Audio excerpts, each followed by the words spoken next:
Well, UK Prime Minister Boris Johnson says shops will be allowed to open and people will be able to leave their homes once again when England's second national lockdown ends on the 2nd of December. A three-tier system will be put back into place, similar to the previous restrictions, but Johnson says the rules will be significantly stricter this time round. In Tier 1, people should work from home wherever possible. In Tier 2, alcohol may only be served in hospitality settings as part of a substantial meal. In Tier 3, indoor entertainment, hotels and other accommodation will have to close, along with all forms of hospitality except for delivery and takeaways. And I'm very sorry, obviously, for the unavoidable hardship that this will cause for business owners who've already endured so much disruption this year. Let's go straight over to London now, where we can speak to our UK correspondent, Tig Enright. Tig, what more do we know about Johnson's plans?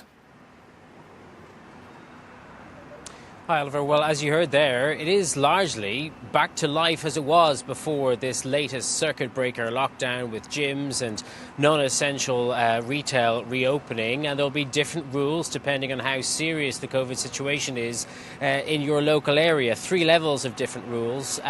We don't know which parts of the country will be in which of those levels until an announcement to be made on Thursday.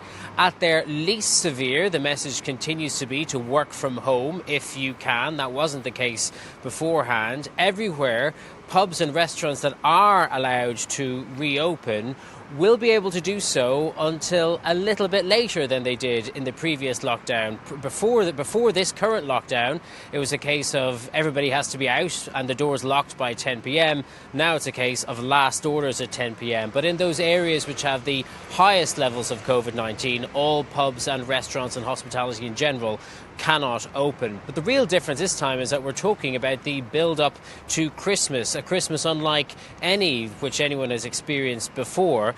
Some people, it's hoped, will be able to enjoy some kind of social life with their friends and family, but we're still waiting to hear of a new coordinated plan between the 4 parts of the UK, with Scotland, Wales, Northern Ireland and England, to decide what restrictions can apply across this country to allow people to spend some kind of a family Christmas together. Oliver?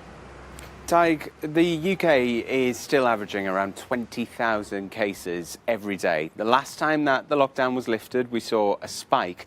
Is there not concerns that by easing the restrictions once again, we could be in that similar situation?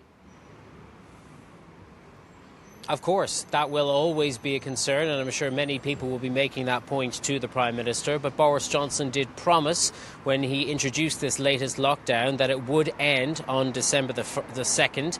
In fact, it is written into the law which enacted the lockdown, and many of his own MPs could make life difficult for him if he tries to extend it once again. But we heard Boris Johnson making that very point in his speech to Parliament today, warning of the risk of squandering hard-won gains and urging people to follow these new tightened restrictions. But of course, if experience has taught us anything, the looser and less consistent that restrictions are across the country, the more frustrated, confused and perhaps less inclined people are to follow them. Oliver?